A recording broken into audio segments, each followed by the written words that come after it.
Welcome to the Strokecast. A Generation X stroke survivor explores rehab, recovery, the frontiers of neuroscience, and how to peel a banana with one hand.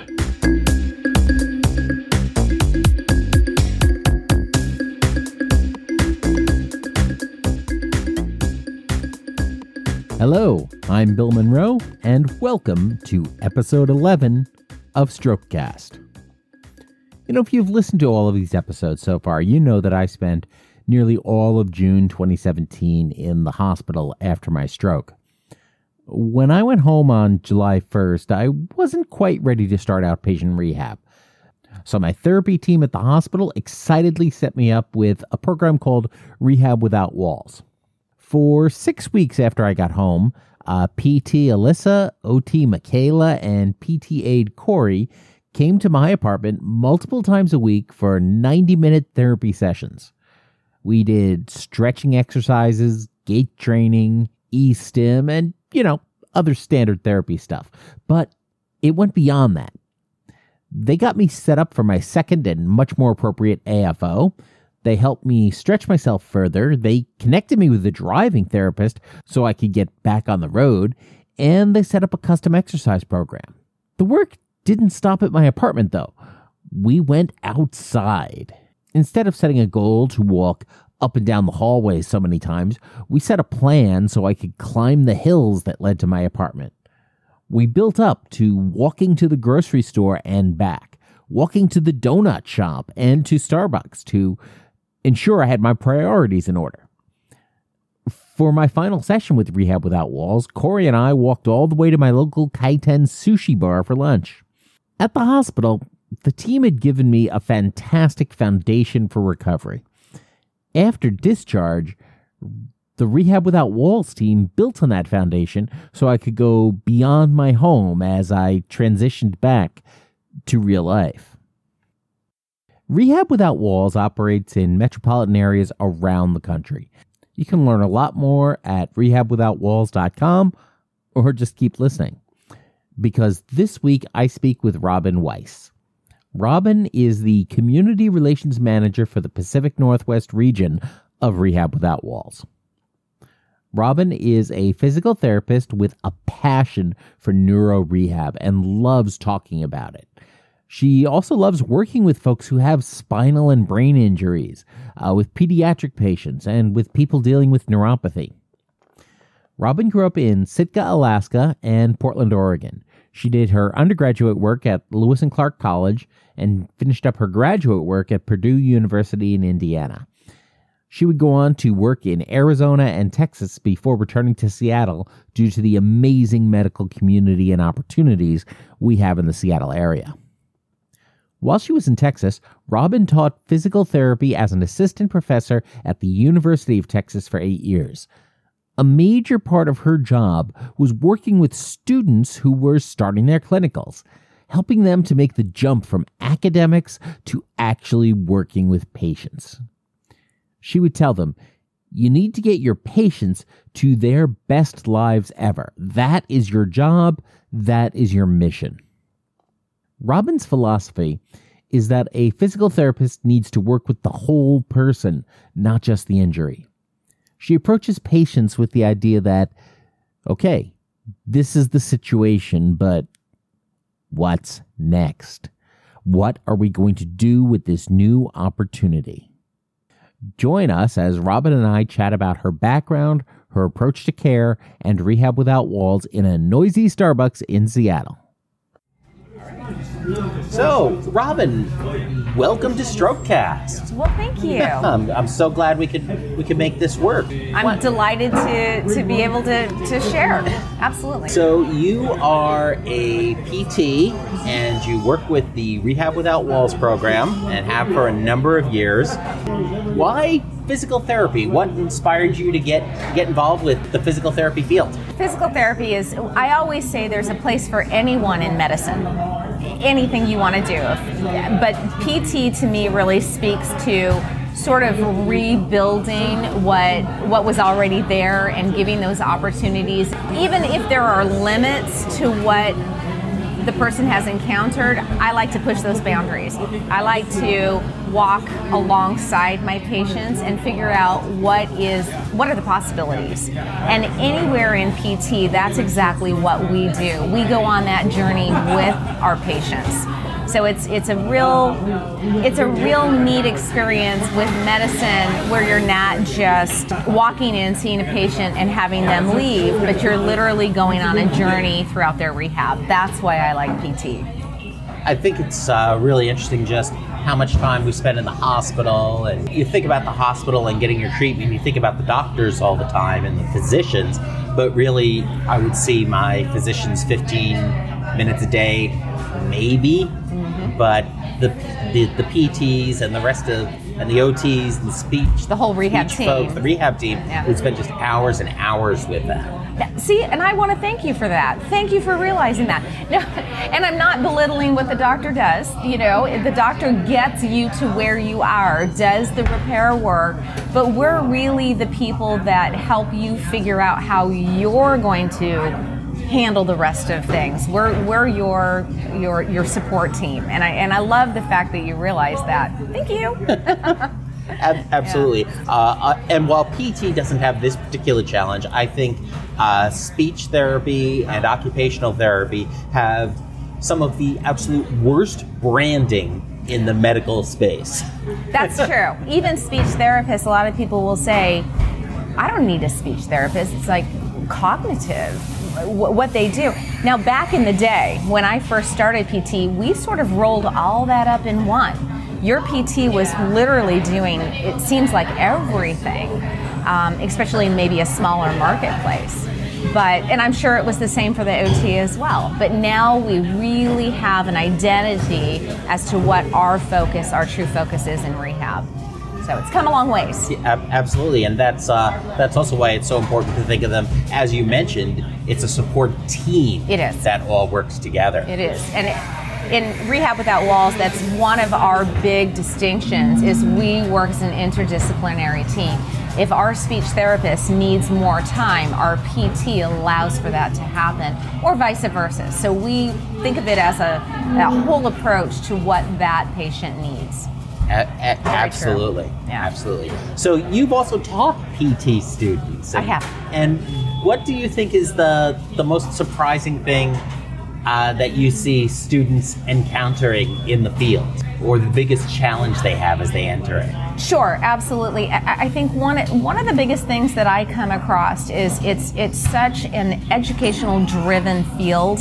You have to work like crazy to get into PT school, and a lot of really great therapists the doors are shut. They can't seem to get over that bridge of what academically they need.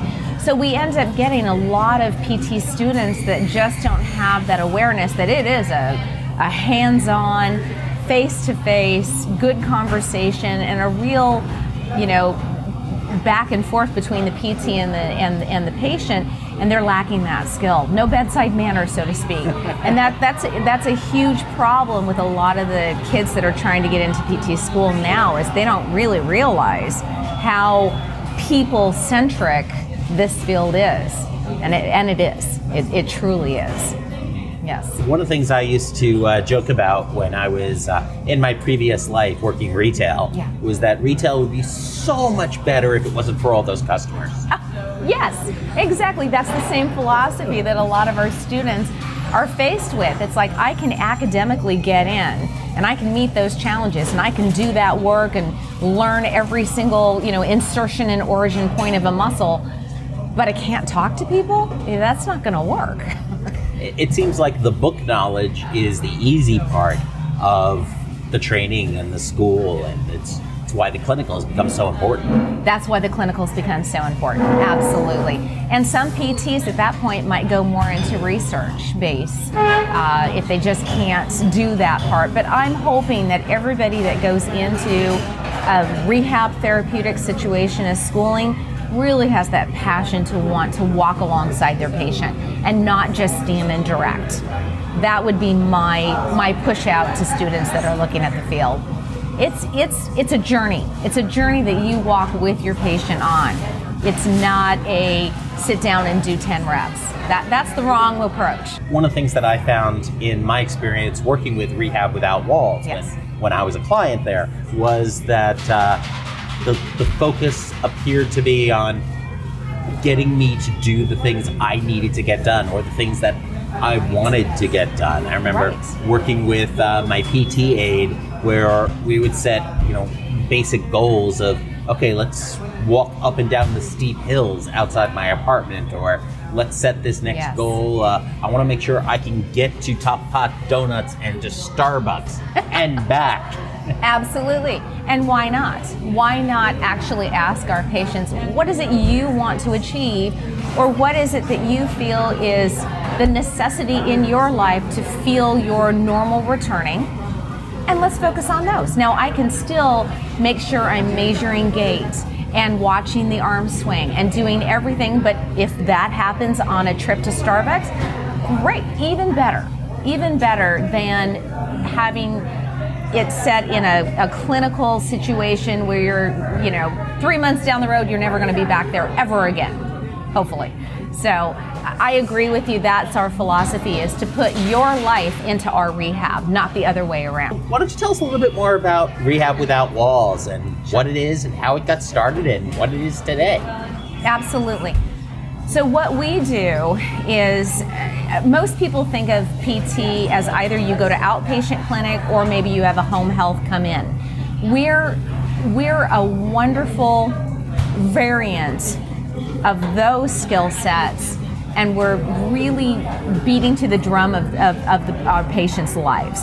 So what we do is called a home and community program. We are a transitional step in between where the person has been in the hospital or in inpatient rehab in a hospital setting to bringing them back home, but maybe not quite ready for outpatient. Transitional meaning that we try to take those same skills that the person's learning in the hospital or inpatient rehab and really push that skill set out in their daily life. So whatever it is they need in their life, whether it's to navigate to their own bathroom or navigate their own kitchen or navigate their own way to Starbucks, that's where we put those therapeutics and that rehab into play. Our program is incredibly intensive. We are not just the home health delivery where you have 45 minutes of PT and they're out the door. We stop, we answer questions, we go over routine, we go over priorities the patient sets, and not just the run-of-the-mill standard goal sets that most PTs, OTs, and speech have. The other really neat thing about Rehab Without Walls is, again, what you said, the team approach. So if someone really has a need for more of one discipline over the other, it's a team approach. So we'll talk as a team, figure out what is best suited for that patient, and give that patient what they need, and what the needs are, and not just dictated by what insurance says or a timeline effect of normal home health. Community, home and community, means the other neat thing about Rehab Without Walls is we're able to go outside of the house. So most home healths, as soon as that person sort of looks at that front door, they got to start making their exit plan. They're not allowed to leave that front door. They have to be homebound. Just the opposite for us. In fact, we're pushing you out the door. Let's go for a walk. Let's go. We're learning OT skills in the kitchen. Let's go grocery shopping. Let's go back to things that are familiar to you and see if we can get some muscle memory back. Things that you used to do the day before your stroke. Let's go do them again. And that's where we really shine as a program. How did Rehab Without Walls get started? Was this sort of the program from its inception, or? Yeah, absolutely need-based. So we were way back when a part of a home health company, a very large home health company, and they, to their credit, saw the need for just a neuro rehab program. Not the hips and knees and, strained necks that most home healths deal with, but literal neuro rehab, a very dedicated program. So this home health company sort of let us form our own program as sort of a subset. And then we've been sold off a couple times, but our core mission has always stayed the same. And that is to have a model unlike normal Medicare home health, and really do what is necessary for the intense rehab that neuro patients need, whether it's spinal cords, strokes, TBIs, traumatic brain injuries, or even the acquired brain injuries that we have with a lot of our pediatric patients. So it's a need-based program. Let's say there wasn't Rehab Without Walls. You do your inpatient, you go hospital, inpatient rehab, and then if you cannot go home, if you're not stable at home, you're going to go to a skilled nursing facility, or they're going to push you home and hope you get to outpatient. But a lot of our patients just cannot seem to make those dots connect to be able to actually reach outpatient and have enough energy to do something once they're there. That's where that transitional piece comes in, and there's just nothing else like it out there in the country. Right. Which makes a huge difference. But I see in support groups where people with strokes similar to mine are getting discharged, a week after their stroke, without the inpatient rehab, without being able to make that connection to outpatient, and you're tired. You don't have the energy to figure this out and to research it and to deal with it. And absolutely. Having that continuum of care is really valuable. Absolutely. So you've mentioned specifically neuro rehab a few times. What exactly makes neuro rehab different from other types of physical rehab? Absolutely. So I'm going to use an analogy. A car mechanic. So when you take your car in, there's a certain set of things that the car mechanic has to do to be able to change a gasket or whatever the case may be. That's not unlike what a patient goes through when they have a knee replacement. These are the things we can expect. Boom, boom, boom, boom, done. Neuro is not like that at all. You cannot hook up something like a car and get your codes of default. Doesn't work that way. So to be able to have the skill set as a neurotherapist to look at what is going on with that patient and see the potential in that patient, it's a work of passion. It's a work of a really good therapist that knows their stuff and can help that patient reach their potential. And it's not, we haven't been able to map the brain in a way where we can just hook up a computer and say, okay, these are the faults that are happening. I see these, and these are the things that we have to do. No, it's way more the ability of your therapist to read into the situation of where you're at, look at your life of where you were, and try to bridge that gap.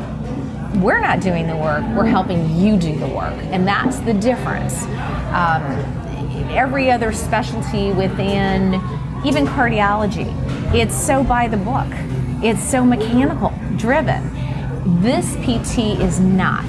This neuro rehab is way more systemic to what's going on throughout the entire body, driven by that brain and that spinal cord, things you can't tap into, things that you can't get a hold of. So it's really way more out there than just your functional anatomical problem. Does that make sense? I know that was a little... That does make a lot of sense. And I think it gets even more complicated with stroke when a lot of the patients also, you talk about not being able to hook up a computer and get an answer. Even when somebody who has an injury to a knee, they can at least report what's going on. Yes. When you start dealing with folks who have aphasia, who know what's going on and have to deal with the frustration of not being able to communicate that data, or who have other cognitive challenges, and to try and work around all of that, it becomes a lot more challenging. But also incredibly rewarding when you can take a patient who is just released from the hospital and see the work that we can do even 2 weeks later, and just those lights and those connections come on. It's just absolutely the most wonderful feeling in the world to be able to help.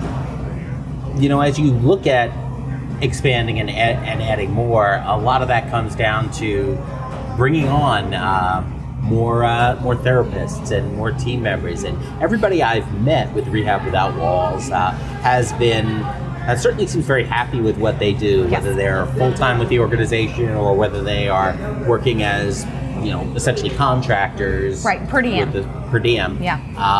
So why, if somebody's looking for the opportunity, either full-time or part-time, why should they look at Rehab Without Walls? Sure, absolutely.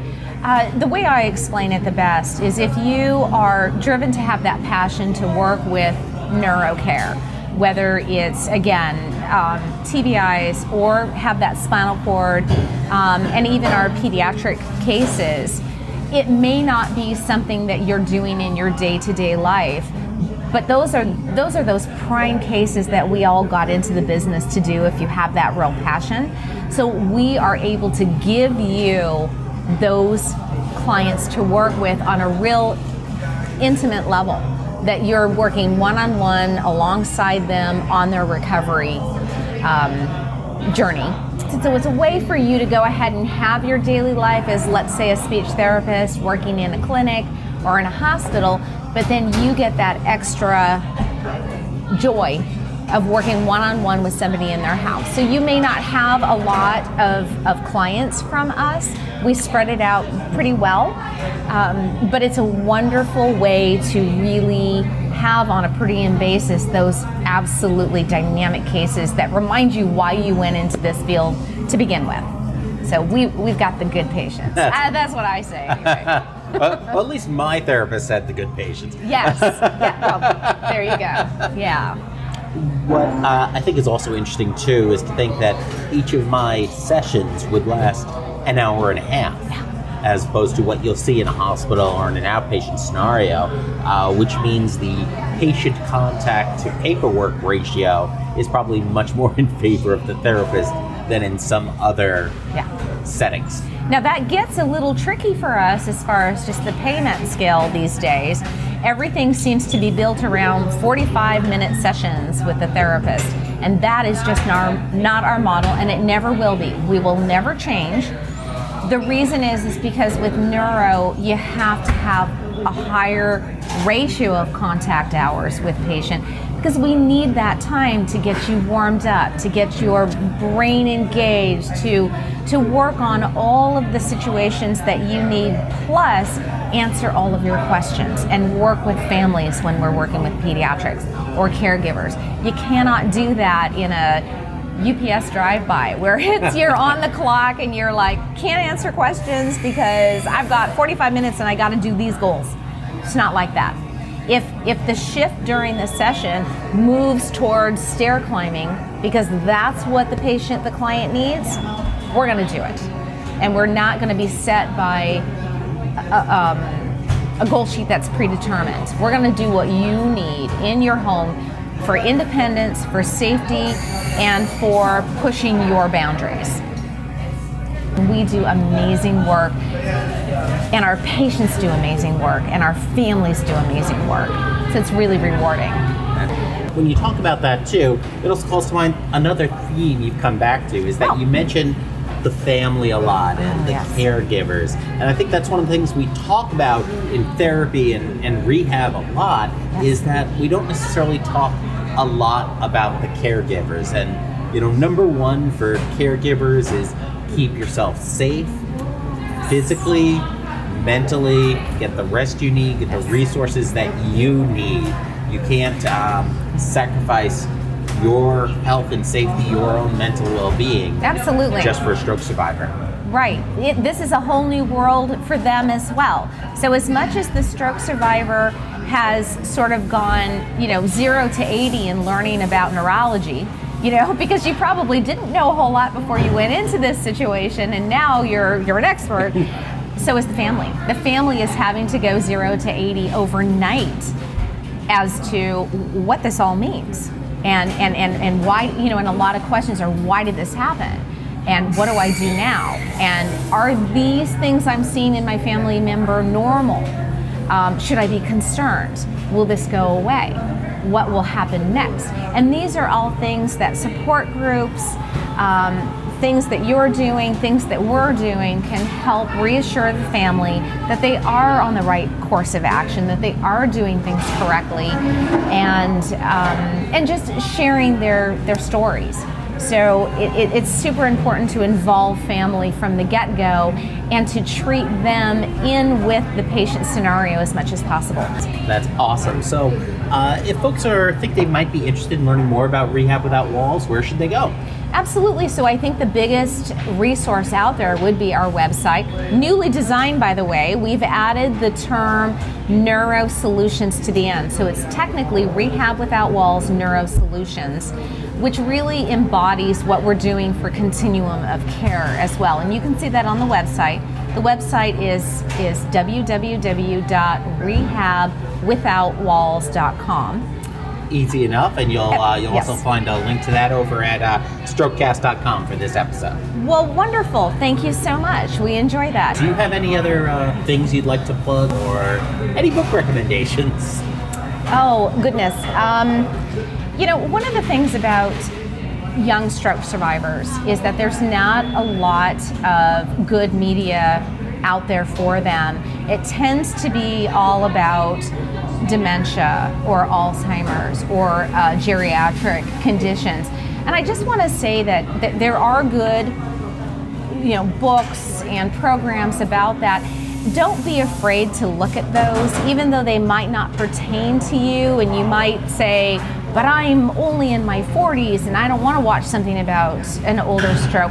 It will give you some insights. And along with that, I want to commend you for doing what you're doing to sort of shed some light on the what I might say more the active generation that is still going through neuro rehab situations, and just to encourage people out there, write your story. Share your story, do what you need to do to share this, because we need more resources for the younger folks, absolutely. But don't be afraid to look at the geriatric versions of things, because you will pick up hints, you'll pick up ideas, you'll pick up coping skills for family members, things of that nature. Awesome. Yeah. And if you see the geriatric stuff and don't think there's enough stuff for younger folks, go ahead and make your own. Do it. Absolutely do it. We need it. We'll support it. And when you do put something out there, make sure you come back to Rehab Without Walls and let us know, and we'll put it on our website. Absolutely. We'll plug it. Absolutely. Yeah. And that brings us to our hack of the week. And for this week, let's go to Robyn again.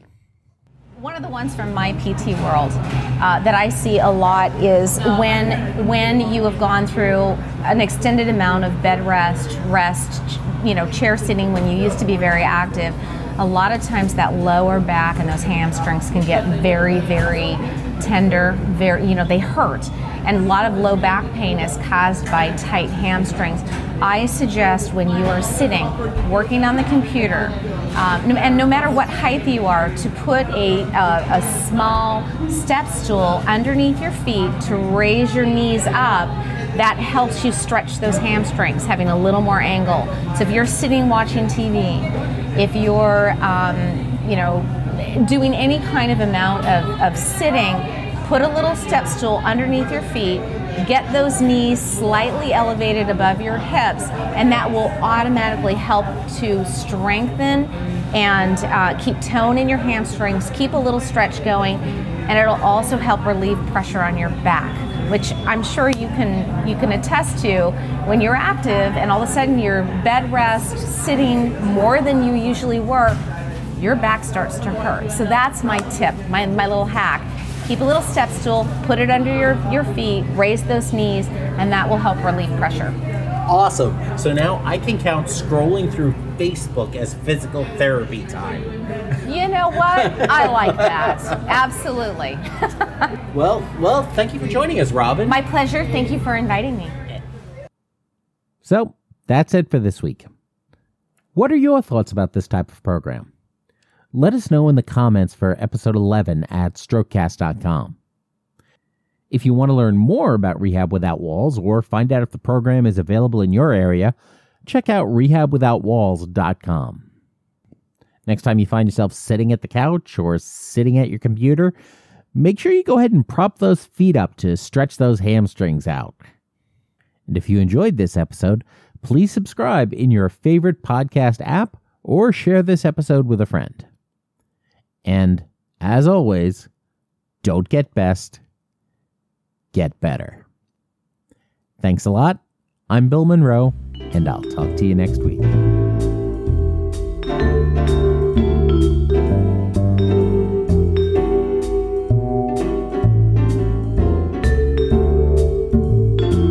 The Strokecast, Bill Monroe, and Bill's guests provide general information and entertainment, not medical advice. Please do not make any changes to your treatment plan or the execution of your treatment plan without first consulting your personal doctor or medical team. The Strokecast is a proud production of the Currently Speaking Podcast Network.